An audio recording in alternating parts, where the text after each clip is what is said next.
I totally applaud what Caitlin Clark is doing. She's putting the WNBA first. She's saying, yo, we matter first to me. We should matter first to the ladies. I'll make an argument. Considering the lackluster effort the NBA players have been given during All-Star Weekend, they should matter more, period. Steph Smith's scathing critique of Caitlin Clark's NBA three-point contest rejection is not only timeless, it's revolutionary. When Caitlin decided to play in the WNBA rather than the NBAL, ESPN's first take went viral. Caitlin Clark, in her decision, I not only respect it, but I wholeheartedly support it. You know, a lot of people say that Caitlin Clark moves the needle. That is wrong. She is the needle. She dictates. We all know what she's done on the floor. It's history, right? But off the floor, my goodness, she and the Indiana Fever accounted for 45% of all the broadcast value of the WNBA last season. She accounted also for helping drive the numbers of merchandising up 500%. Of course, her jersey was #1. And most importantly, I think people look at this and think she said no. That's not the case. She said she wants her first competition to be an Indy at WNBA All-Star, which to me is huge. People don't see the numbers below. Like the economic impact, $36 million she drove to Indianapolis just by showing up as a rookie and making history. Never one to keep back his thoughts. Stephen A. Smith recently shared his thoughts on Caitlin Clark's refusal to accept an invitation to the NBA three-point contest. The ESPN personality made it apparent that he not only admires, but also fully supports Clark's decision to put the WNBA ahead of a single NBA appearance. He cited his belief that Clark's dedication to the league that drafted her is exactly what women's basketball needs at this time. Caitlin Clark's NBA All-Star three-point decision has made some waves. It's got people talking. And I think it really, is a testament to her motion and her star power and the way she uses her power. I mean, I've done a previous video on this. With her record-breaking performances at Iowa, Clark, the first overall pick in the 2024 WNBA draft, has already established herself as the face of women's basketball and garnered unprecedented attention for the league. Many people thought that her participation in the NBA's All-Star Weekend event would have revolutionized women's basketball, but Clark declined, preferring to focus on making an immediate impact in the WNBA. There are other people that can use that spotlight to compete as well. So I think Caitlin, she moves because she knows people follow her no matter where she goes, and she's very strategic about dictating where her value is. Stephen A. not only supported her choice, but he also applauded it right away, emphasizing that although the NBA's offer was historic, Clark's main duty is to elevate the WNBA rather than act as a show for the NBA. Smith continued by saying that women's basketball has been growing and that Clark's participation in the WNBA is essential to maintaining that growth. Although the NBA's invitation was well-meaning, it might have conveyed the incorrect idea that a female basketball star's greatest moment had to occur on an NBA stage rather than in her own league. Smith emphasized that rather than serving as guests at a men's league celebration, the WNBA needs its stars to shine on their own. The fact of the matter is, the kind of stuff that's happening and has been happening over the last few months is because of Caitlin Clark. An additional key, the timing of the WNBA season was brought up, and Clark's participation in the NBA game might have diverted attention from her main objective of dominating the league rather than dividing her attention. By giving her all to her team and the WNBA, she is making sure that her debut season isn't overshadowed by unrelated events. You know what the biggest reason is? Y'all freaking care. You care. You can't look at an audience and give them the proverbial middle finger. It's true. That's what the NBA players have done to All-Star Weekend. That's what they've done. There's no getting around this. It's a travesty. The league, I'm telling you right now, if the league wouldn't do it, I'm at a point where if they don't show, again, I'm not saying anything should be required, but a little more effort. Just compete with each other, not like a regular season game. Act like you're playing in the summertime, just working out. Give that kind of effort. If you can't do that, I don't think the fans should show up. I think the league should cancel an All-Star Week. Smith's position supports the expanding movement to promote women's sports on their own terms. Historically, female athletes have frequently been praised for their achievements in men's sports, but Smith's position represents a change in thinking that the WNBA doesn't require NBA approval but rather investment, star power, and dedication from players like Clark, who can contribute both talent and attention to the league. Wow. You know what's interesting? Stephen A? The points that you bring up highlight how the WNBA for basketball fans has become a destination. From breaking college records to selling out WNBA arenas, Clark's presence has given the league an unparalleled level of attention and sparked talks that weren't previously taking place.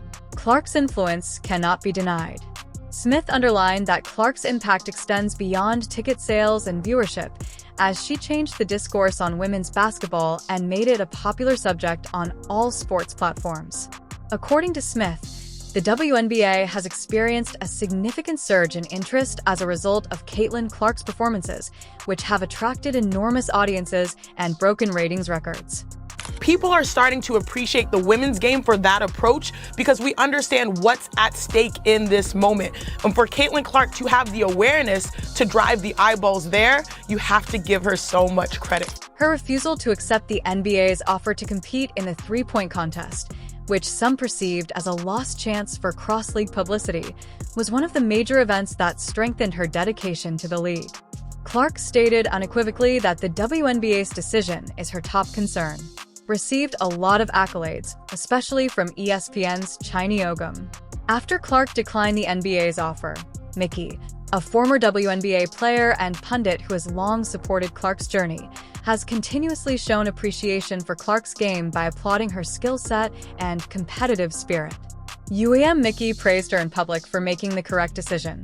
As a rookie, she was the most blitzed player in the WNBA, and she still put up 19, 5, and 8 assists, breaking, like you said, the assist record. To be able to do that as a rookie in the face of that much defensive pressure, should have been unanimous. Should have been. I agree. Mike has always supported Clark.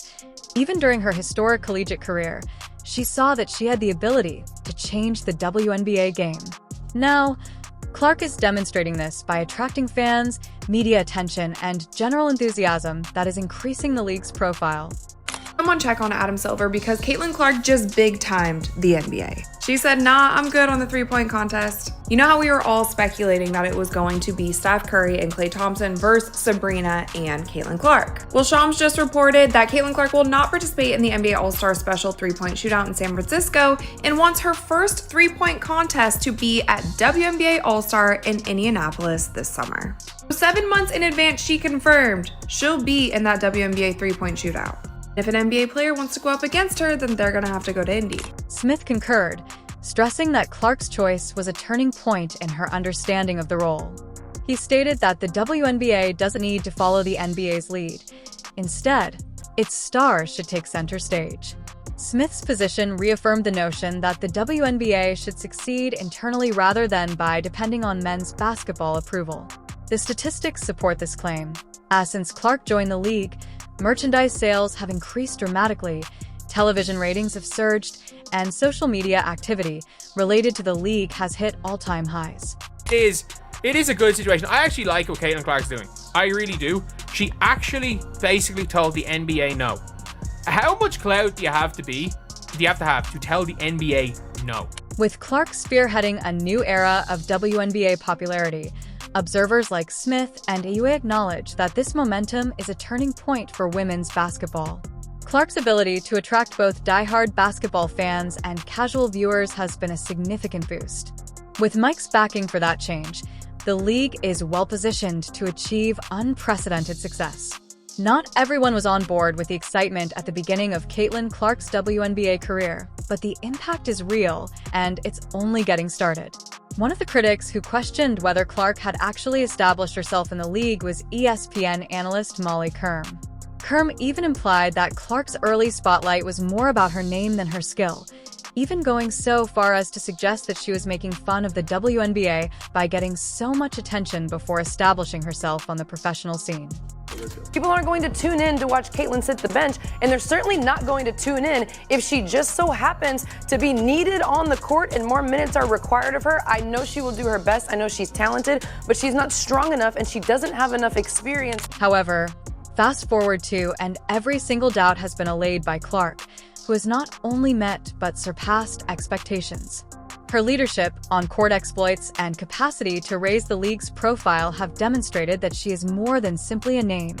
She is a generational talent. Now that she is in a position of influence, Clark is making decisions that not only impact her career, but also shape the direction of the WNBA. Rather than using the NBA's platform for exposure, she chose to stay focused on the WNBA and prioritize her league over a one-time event, which is a level of power and influence few rookies, if any, have ever had. Clark's presence has resulted in record-breaking attendance, jersey sales, and television ratings, proving that her impact is genuine and indisputable. This notion that Caitlin Clark is not the face of the WNBA because she isn't the best player is quite honestly ridiculous. Conor McGregor was the face of the UFC. He was not the best fighter. Nikola Jokic is the best player in the NBA, but nobody says he's the face of the NBA. Being the best doesn't automatically give you the title as the face of the league. It's who moves the needle, who's marketed to the audience, who are they coming to see, who drives the conversation surrounding your sport. All the numbers and metrics point to one direction, and that direction is Caitlin Clark, and it's not even close. Her choice was made to support the WNBA and demonstrate that the league merits recognition on its own terms, not only to decline an NBA offer. A clear message was conveyed by Clark's choice. The NBA is not necessary for the WNBA to have legitimacy. Clark's justification for turning down the deal is even more astounding given that the league is expanding due in large part to its own players.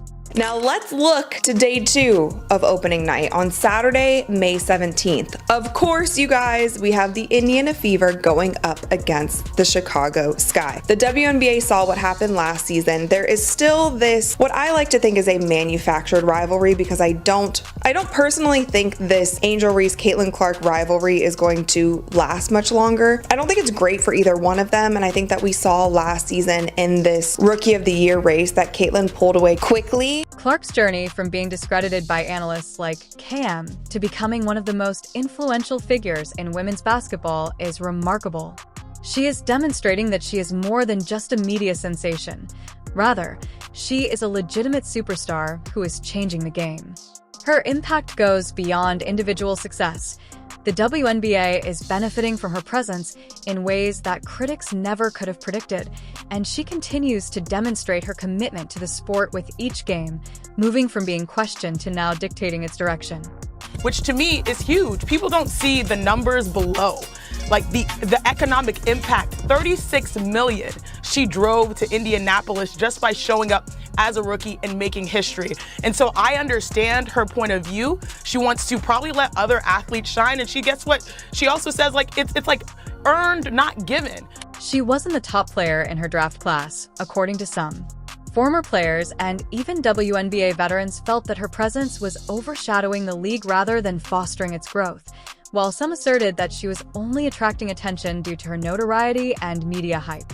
Caitlin Clark is a special player. She reminds me of a Steph Curry. You know, a lot of times she takes those ill-advised shots that me and Chuck don't like, but they go in. Not only do they go in consistently. And the way she plays the game, she's the true definition of a great player. The figures are honest. Every time Clark plays, the arenas fill out, and her games routinely draw more spectators than any other in the league. One of the most reputable voices in sports media, Stephen A. Smith, has taken note. Others, however, quickly minimized Clark's importance. Smith has publicly praised Clark's ability to raise awareness of women's basketball, calling her a game changer who is proving people wrong every single day. He recognizes that Clark's influence goes beyond individual success and that it is about taking the league as a whole to new heights. Smith has acknowledged that she is changing the WNBA in a way that no one else could. What impact has Caitlin Clark already made in her career? Well, she's had a profound impact on the game. She's elevated the profile of women's basketball because she's a superstar talent. She deserves to get her jersey retired. She deserves to be celebrated at Iowa the way that she did. When I did an event with her and my guy Mark Shapiro in Iowa, that's his alma mater, 11,000 people showed up. I assure you it was not for me. It was for her. One of the most obvious indications of Clark's influence was when she declined the NBA's invitation to compete in the three-point contest, choosing instead to focus on the WNBA and send a powerful message that the league doesn't need to rely on men's basketball for validation. Her choice demonstrated that she recognizes her role as a leader in women's sports as well as a player.